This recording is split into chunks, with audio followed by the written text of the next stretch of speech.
Hi, this is Tom Does Tech. I'm Tom, and in this video, we're going to be looking at email and password authentication with GraphQL.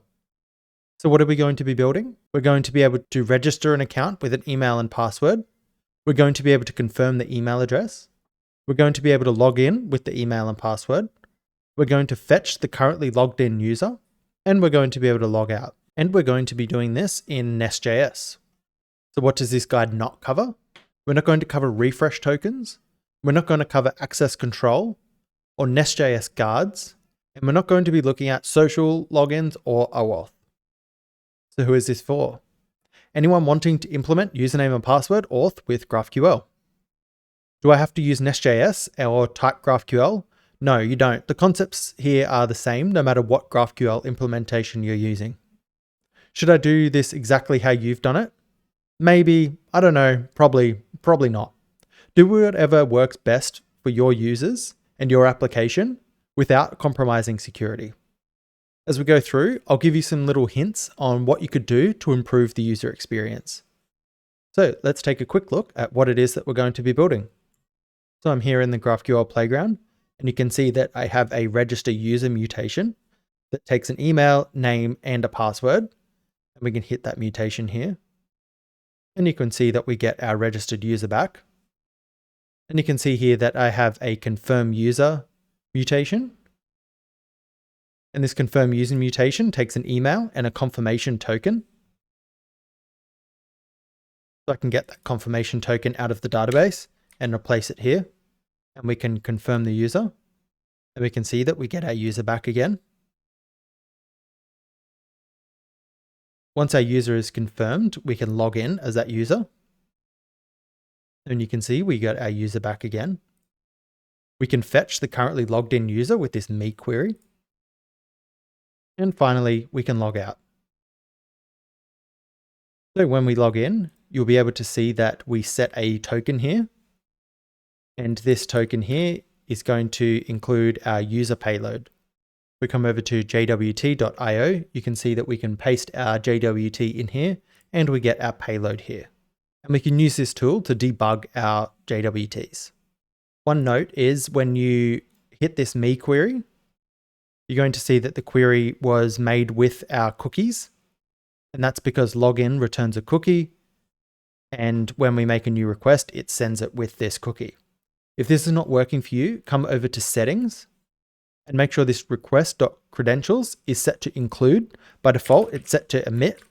If you change it to include, your credentials will be included with each request. So let's get started building the registration flow. So I'm here in VS Code where we left off from the last two tutorials from Nest.js and GraphQL. And I'm going to build on top of these and I'm going to create a new folder called part 3. So if I remove the node modules folder from part 2, I can copy the contents from part 2 to part 3. I can copy the contents from part 2 over to a new folder called part 3. And I can cd into part 3. And we'll do a fresh yarn install. We're going to install a few additional dependencies. So we're going to install bcrypt. And this is going to be used to hash our users' passwords. We're going to install JSON Web Token. And this is going to be used to verify and sign web tokens. We're going to use NanoID, and we're going to use this to create confirmation tokens. And we're going to use Cookie Parser, and this is going to do exactly what it says in the name, and it's going to pass cookies. And finally, we can install the dev dependencies, and these all come from the definitely typed package, so it's types for JSON Web Token, NanoID, and Cookie Parser. And if you ever want to find these install commands, you can find them in the notes section of the GitHub repository. So once those dependencies are installed, we can use the Nest generate resource to generate all the resources required for our users. So I'm going to type nest g resource user. And we get a few options here. So we can create our REST API. We can create a GraphQL code first, a GraphQL schema first, a microservice, non-HTTP, or WebSockets. So we're going to say GraphQL schema first because we're using type GraphQL. Would you like to generate CRUD entry points? At this point, we don't need our CRUD entry points, so we're going to say no. And you can see here that it created a module, a resolver. So Nest.js has finished generating my resources, and I'm just going to open part 3 in a new VS Code window with code dot, so we don't get all this part 1 and part 2 stuff. Let's open our user folder and have a look at what VS Code created. So the only thing not created was a schema. So we can create a new schema file with touch source/user/user.schema.ts. And so this schema file is going to house our user MongoDB schema. And it's also going to house the input and query types. And it's also going to house the input types for our GraphQL mutations and queries. So first off, I'm going to import some stuff from Nest.js/Mongoose, and I'm going to import prop, schema, and schema factory. Then I'm going to import Mongoose and bcrypt. And finally, we're going to import field, ID, input type, and object type from Nest.js/GraphQL. Then we can start creating our user schema. So we have a user schema here, and you'll see that our field ID is of type ID. And we have a prop called email, and a prop called name, a prop called password, confirmation email, and if the user is active, and this compare password. So you'll notice a few different things here. So this field here is a GraphQL type. This field here is a TypeScript type. And you'll notice there's no Mongo type here, and that is because we don't need to define our ID in a Mongoose model, because ID will be created for us. So you can see here that we have a prop, and this here is for Mongoose. And this is going to tell Mongoose that this field is required and it needs to be unique. You can see here again, we have our field, and we know this is a GraphQL field. And finally, we have our TypeScript field. And this trend continues down to password, where we don't have a GraphQL field. We only have the Mongoose field. And this is because we don't want the user to be able to query for the password. Even though it's hashed, we don't need to expose it, and so we shouldn't. And the same goes for the confirmation email. And the same goes for the confirmation token. And the same goes for the active. This is a server-side only property. And finally, we only have the TypeScript property for this confirm password method here. So let's make sure we're exporting our user document, and our user document is going to be equal to user, and it's going to extend mongoose.document. And we can export our user schema, and we're going to call schema factory.create from class and pass in our user. And this schema factory comes from Nest.js/Mongoose. And if you watch the previous tutorials, this should all look very familiar to you. And we're going to be querying users by email. And so we need to put an index on the email to make those queries faster. We're going to add a pre-save hook onto the user schema. So this pre-save hook checks to see if the password is modified. If it's not, it's just going to return the next function. If the password has been modified, it's going to generate a salt. It's going to generate a hash using the password and that salt. And it's going to swap out the user's password that they put in with the hash, and then it's going to return next. We're going to have a method called compare password, and compare password takes one argument, and that is candidate password. And then the candidate password, along with the user's actual password, which is hashed, is going to be passed into this bcrypt.compare. And if bcrypt.compare returns an error, we're just going to return false. But if bcrypt.compare is successful, meaning the password is correct, then it will return a true Boolean. We're going to create some input for creating a user. So our user is just going to have a name, an email, and a password. We're going to create an input for confirming the user. So it's just going to take the email address and the confirmation token. Finally, we're going to have some input for logging the user in. And this is just going to take an email and a password. Let's come over to our user resolver, and we can start building out the registration mutation. So you can see here that the generator added the service for us. So we don't need to pass this service into the constructor because it's already been done for us. So we can create a new mutation. And our mutation is going to return a user. Our mutation is going to be called register user. We're going to pass in some args. If you watch my previous video, you know that this arg string here is optional, but I do recommend that you do it.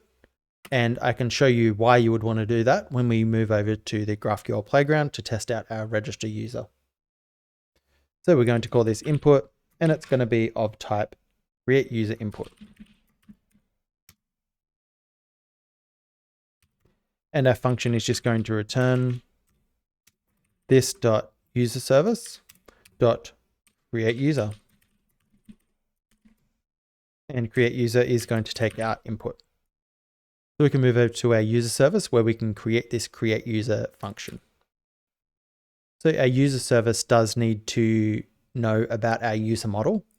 And because our user model didn't exist in the generator, we need to add it here manually. So once we've injected our model into the constructor, we can create our create user method. So our create user method is going to take our input, and we can type this if we want with create user input. We're going to be generating a confirmation token here with NanoID. We're going to need to import NanoID. And our confirmation token is just going to be 32 bits long. And so we're going to call this .userModel.create, and we're going to pass in our input and our confirmation token. So let's start up our server and test this out. You might be looking at this code and saying, oh, this is very simple. Do I need to check that the user exists first? And you can do that if you want. But because on our user schema, we have a unique true flag on the email address, MongoDB is going to do that check for us. So we don't really need to write any code to do that. So we've got a classic Nest.js error here. And this is telling us that our user module doesn't know about our user model. So we can come into our user module and we can fix this by calling imports. And imports is going to take an array of objects. And we're going to call mongoose module.forFeature. And we're going to pass in another array of objects. And we're going to pass in our user model name and our user schema as the schema. We can import mongoose module. And we'll need to import the user and user schema. So this should be imports, not import. And Nest.js is happy with us again. So let's go over to the GraphQL playground. And we can come over to our register user mutation. And we can click play. And you can see that our user has been created. So let's move on to the confirm user mutation.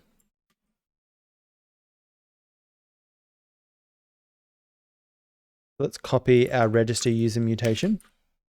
And we're just going to change this to confirm.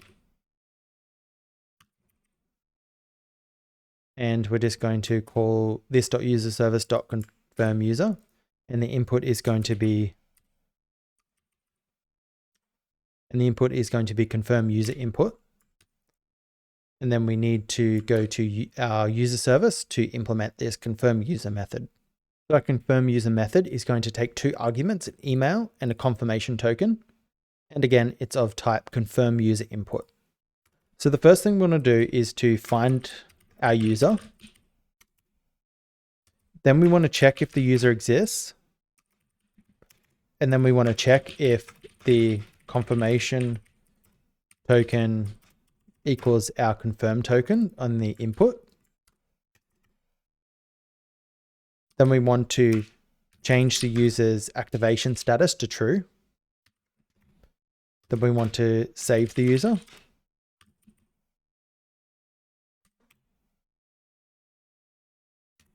And then finally, we want to return the user. So finding our user is easy. We can say const user equals await this .user model .find one, and we can find by email.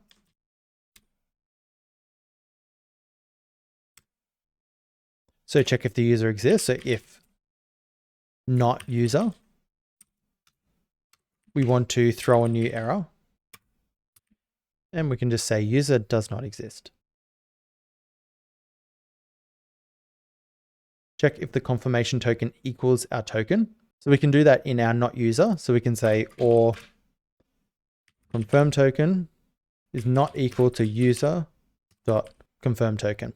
And we just want to throw a generic error here because we don't want to give too much away about what the user has done wrong. Because if we say the user does not exist, they can just keep hitting this endpoint or hitting this mutation and just see what users do exist in the system. So we can just say email or confirm token are incorrect. So that covers this check if the confirm token equals our user's confirm token. We're going to say user.active equals true. So if they've made it this far, it means their email address and their confirmation token are both correct. So we can change the user.active to true. We can call user.save. And we want to await this. And finally, we can just return the user. Let's come over to the GraphQL playground and we can try this out. So we have my email address here that we know is correct. And we have this confirmation token that worked last time, but it doesn't work this time. So we can hit this and we can see we get an error here. Email confirmation token is incorrect. We can come over to the database. And if we open this, we can see our confirmation token here. We can copy that value and we can replace the value here. But this time, let's get the email address wrong. Let's just put a 1 there. And again, we get the same error. And this time, let's get the email address correct and the confirmation token correct. And we get our user back. So let's move on to the login query. And the reason login is a query here is because when you log in, you'll want to populate your GraphQL cache. In the case that you're using your Apollo cache with the user's credentials after they log in. And by creating a query here, it allows you to do that quite easily. So in our user resolver, let's create a query. So you can make login a mutation if you like, but I usually make it a query because I do find it easier when it comes to implementing it in the client. And we'll say async login. And login is going to take some args. And our input is going to be login input. And we're going to return this dot user service dot login. And we're going to pass our input into the login function. And you can see here that we're getting a few errors. And this is because query here has been imported from Mongoose, and this is not correct. We need to import query from nest.js/GraphQL. There's another package called nest.js/common that sometimes things will be automatically imported from. You need to make sure they come from nest.js/GraphQL. Otherwise, it's going to cause all sorts of problems. So we can come over to our user service and implement this login method. So let's comment and see what it is that we want to do in our login method. So we first want to find our user. We want to compare the password in the input with the user's hashed password. We want to check that the user is active. We want to create a JWT.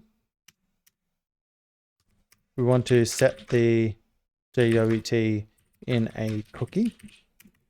And finally, we want to return the user.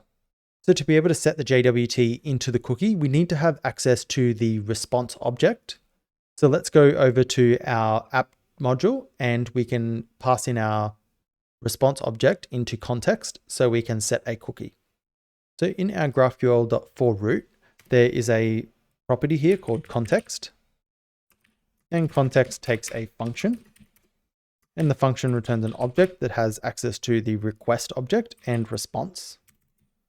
And these both come from Express. So if you're familiar with Express, you will be familiar with these two objects here. And we just want to return request and response. And later on, we're going to get the cookie from request. We're going to verify the cookie. And we're going to attach the user object to the request object. So this should be good enough for now. So let's come over to our user resolver. and we can get access to a decorator called context. And we need to import context from Nest.js/GraphQL. We're going to call this context, and it's going to have an interface of CTX. And so let's create this interface. So we create a new folder called types. And I'll create a new file called context.type.ts. And our context is going to have our request object and our response object. And request is going to be the request interface from Express. And we're going to merge the user onto that. And so we're just going to pick the user's properties of user and name. And this will be for when we add the user onto the request object, and user is going to be optional because it can be null because the user can be logged out. Let's come back to our user resolver and we'll import this interface. And if we come back to our login service, we need to tell login that we can also expect the context here. And that's going to be of type context. So firstly, let's find the user. So we can say this.userservice.find1. We're going to find the user by the email address, and we're not going to select the version or the confirm token. We don't need those. So we're going to check the input password. We also want to check here that the user actually exists. But we also don't want to give away too much details about whether the user exists or they got the password wrong. We just want to say that either the email or password is wrong. So we can do both of these in the one if statement. So we're going to say if the user doesn't exist, or await user.compare password, and we'll put in the password as the argument, is false, then we're going to throw a new error that says invalid email or password. We're going to check that the user is active, and this means that they've confirmed their email address, and if they have, then we're going to allow them to log in. We want to sign a JSON web token, and we want to pass the user's payload, and we want to pass the user in as the payload, but we don't want the password or the active status in the JWT. So we need to create this sign JWT function. So I've created a new folder here called utils, and I've created a new file called JWT utils.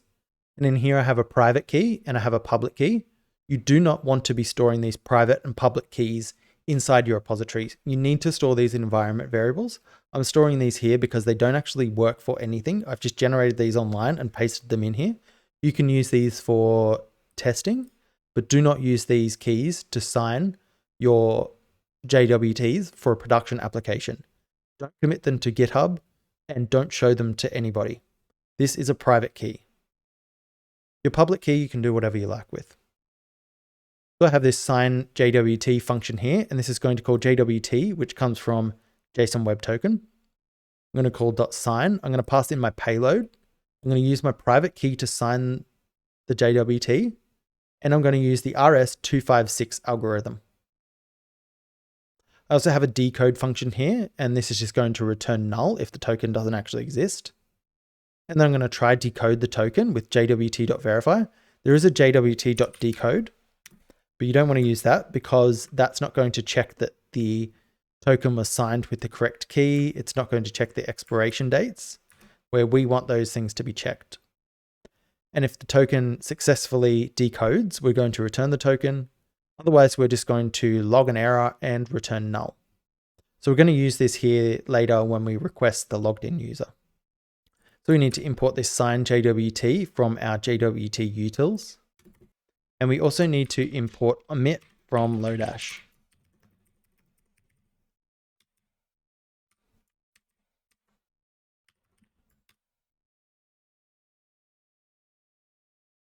So we have a signed JWT here.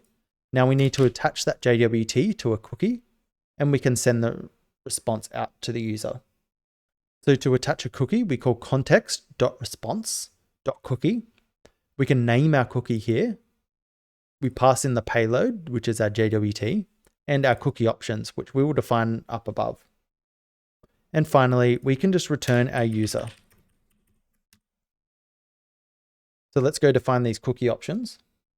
So I'm just defining these cookie options at the top of our file here, and they come from, and the interface here comes from Express. So you can see the domain here I have set to localhost. You want to set this to whatever your client's domain is. So if your client is www.example.com, you need to set this to example.com. I have secure set to false, and this means that it doesn't have to be sent over HTTPS. And if you have secure set to true, it means the cookie needs to be sent over HTTPS. If a HTTP request is made, the cookie won't be sent along with it. You need to set this to true in production. I have same site set to strict. I have HTTP only set to true. And I have the path as just a slash. This HTTP only is where cookies really shine and where they really have an advantage over local storage.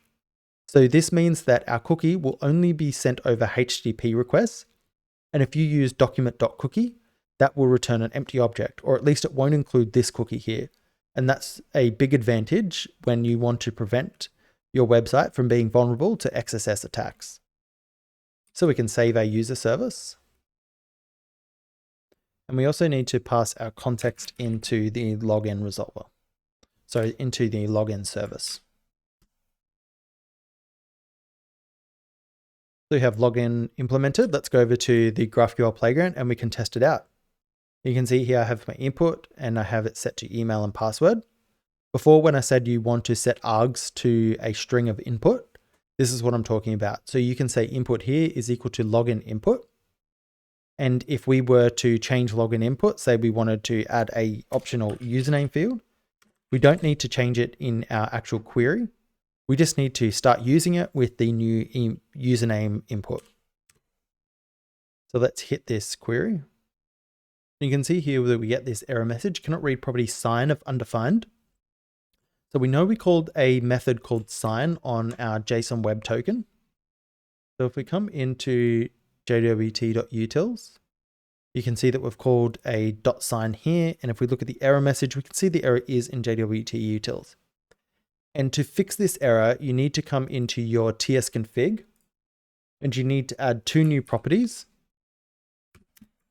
And those two new properties are resolve JSON module, set that to true, and ES module interop, and set that to true. And this took me ages to figure out. So I think that deserves a like and a subscription if you're not already subscribed. So let's come back over to the GraphQL playground. And you can see here that we are now logged in. So if I clear my cookies for localhost, and we can log in again, we should see that I get a new cookie here. If you don't get a cookie here, and if you followed my cookie options, you should get a cookie here. But if you haven't followed my cookie options and you don't get a cookie here, play around with them and keep logging in until you get one. It's usually a problem with your cookie options. So let's implement this me query here. So this is going to return the currently logged in user. So to resolve me, we're going to decode the incoming cookie. And then we're just going to have a query that gets the decoded cookie from the request and returns it back to the user. So we come into app module and we're going to implement this stuff here.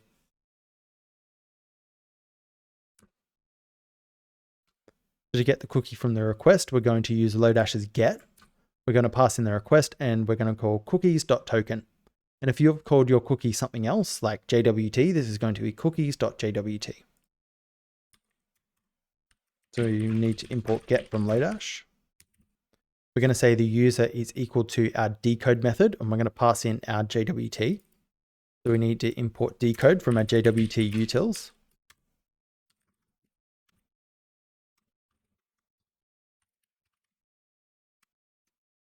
And we have a ternary operator here that just says if the token exists, then call decode, otherwise just set user to null. And this stops us from sending a null token into decode. So if the user actually exists, we're going to call set, and this comes from Lodash. And this is going to set a property on our request called user, which is going to be equal to our user. And we can move this up here. And now on context dot request, we should have our user object. So let's come back into our user resolver and we can create a new query called me. And I'll copy this login query and I'll call this me. We're only going to have context come in. We're not going to have any arguments. And we're going to return context.request.user. So if we come back over to our GraphQL playground, we can play this query. We cannot return null for non-nullable type me. So we do actually want to be able to return null. So let's say that this is nullable. And we're going to set that to true.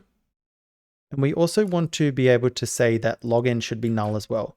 Because if the user puts in the wrong email or password, it shouldn't throw an error. It should just return null.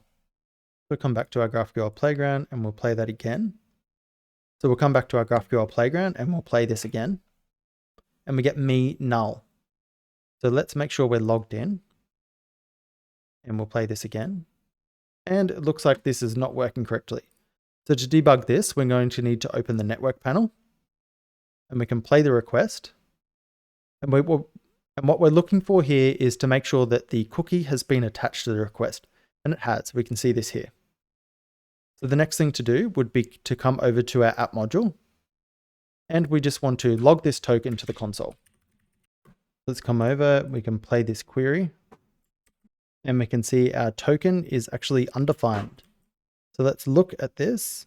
And the cookie is passing the token incorrectly. And our token is undefined. So this means that we don't have something passing our cookies. So let's fix that. At the start of the video, we installed Cookie Parser, and we're going to use that to parse our cookies. So this is Express middleware. So if you're using Express, you can use this exact same module. So we're going to import it in our main.ts.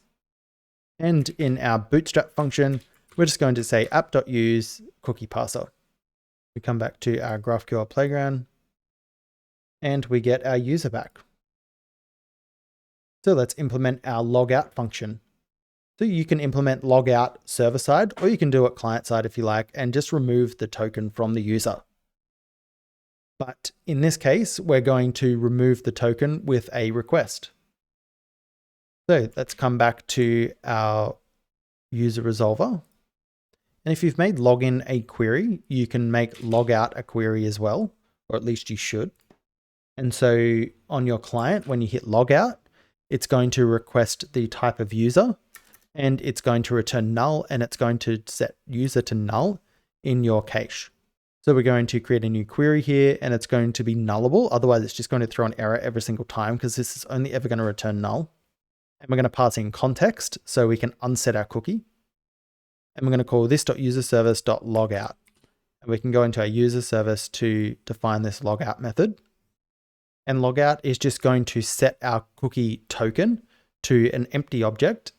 And it's going to pass in our cookie options, and the max age is going to be 0. So this cookie is going to expire straight away. And then we're just going to return null. Let's come back over to our GraphQL playground. We can hit logout and we get null here. And we should see our cookie disappear. Awesome. And that concludes username and password authentication with GraphQL. I hope you learned something. I hope you enjoyed the video. If you did, please like and please subscribe. Only 7.5% of my audience has actually subscribed. That means 92.5% of my audience is currently unsubscribed. So please make sure you hit that subscribe button. It would mean a lot to me, and it would motivate me to keep creating videos like this.